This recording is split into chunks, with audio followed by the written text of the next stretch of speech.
as I look around the room, many of you have small businesses, 5, 6, 7, 8 employees, 10 employees, some with more employees.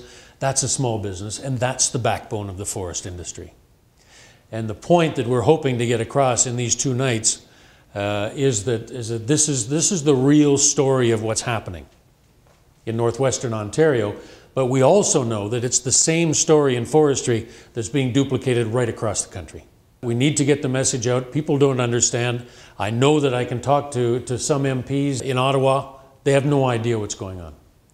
So when I stand up in the House and ask a question about forestry, you know, they just close their ears. They don't, it doesn't make any sense. They don't know any people in forestry. They don't understand what's happening to small business.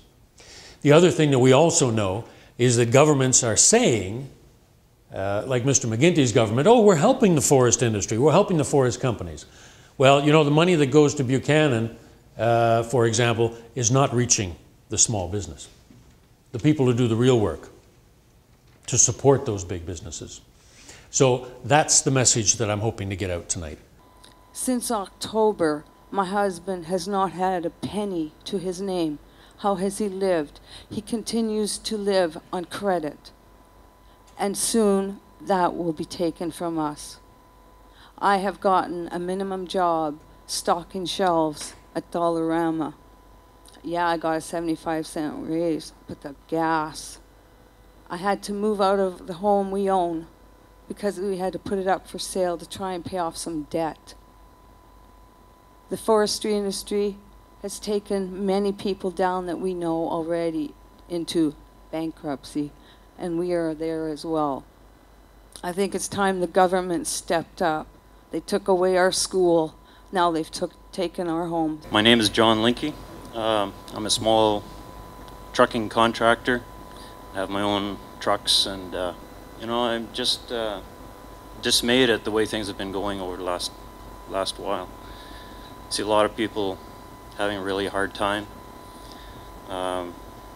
People who have worked their guts out, done everything they possibly could, lose their homes, lose their equipment. And fortunately, I'm still holding on. I'm behind 2 truck payments right now. I miss one more, I lose the first truck. Miss one more payment, I lose another truck. I'm hoping that Buchanan's mill will start up again. That's where I was working last 2 years. I was living in my truck 3 weeks at a time. I know some people know me from up there.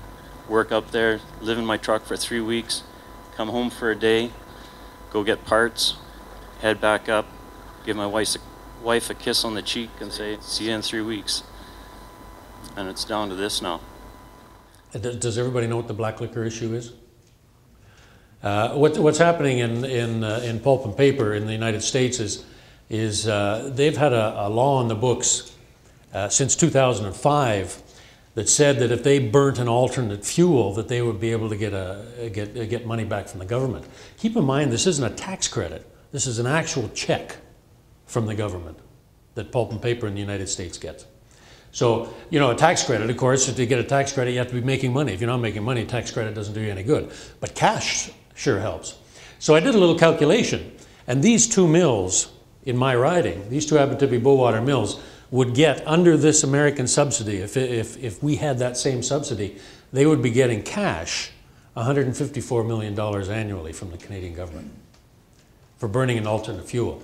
And the funny thing is, it's not really an alternate fuel. I mean, black liquor's always been burned, but what they found was a loophole in the American law that if they put some diesel fuel into the black liquor, it then qualified as an alternate fuel source.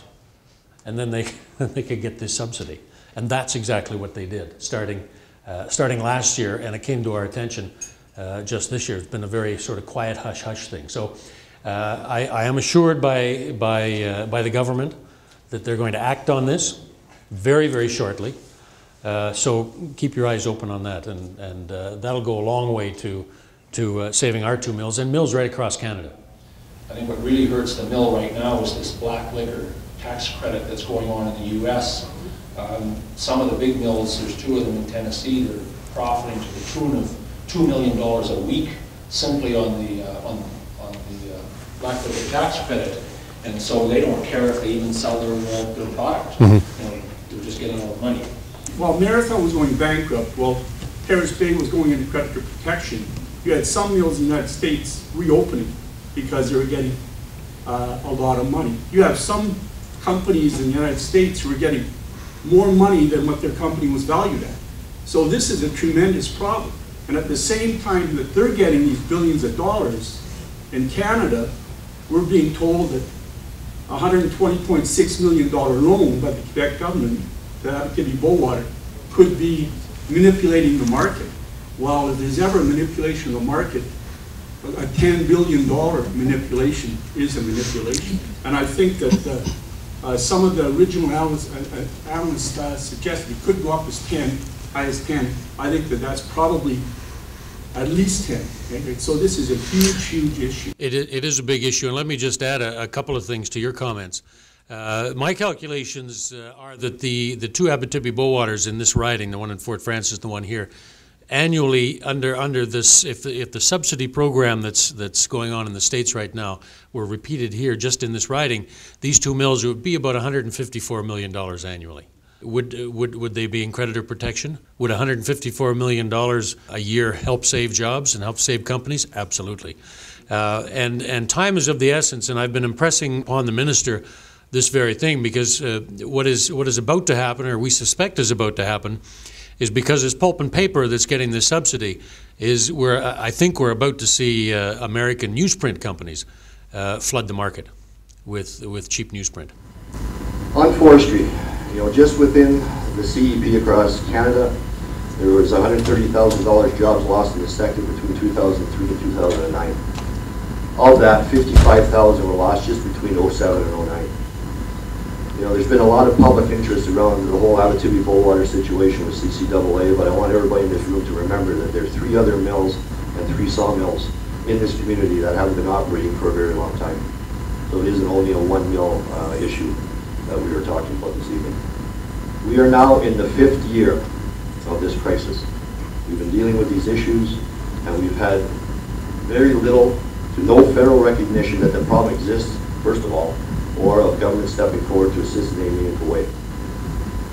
One of the major issues that we've been dealing with over the last couple of years is EI. I'm not going to go into a lot of depth on that. I've made a number of presentations to you, John, and Bruce. You're fully aware of what the CEP's position is, and the Common Voice Northwest, for that matter. But there's just 2 things that have come out recently that I want to comment on. The most recent Liberal solutions do not nearly go far enough in addressing the many shortfalls in the present system.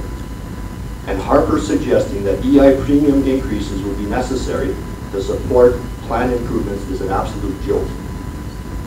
Where is the $57 billion that is supposed to be in the fund?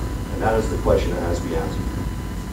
The black liquor subsidy, John, you talked about, so you've shortened my presentation, but just for everybody's information in this room, that subsidy to American producers represents approximately $4 billion just this year. If the same system were put in place in Canada, it would represent $2 billion to the Canadian pulp producing industry. I was speaking to one of the vice presidents at Abitibi-Bowater in Montreal yesterday. I wasn't in Montreal, he was in Montreal, but I was talking to him. And I wanted some specific questions answered. I didn't really get specific answers, but I will tell you what I did learn from Abitibi-Bowater. I said specifically, what about the 2 Abitibi-Bowaters in my riding? This one in Fort Frances and this one in Thunder Bay. What are their chances? What's going to happen? Because everybody hears the rumors. If you're a contractor and you're doing work for Abitibi-Bowater right now, you want to know you're going to be able to get paid.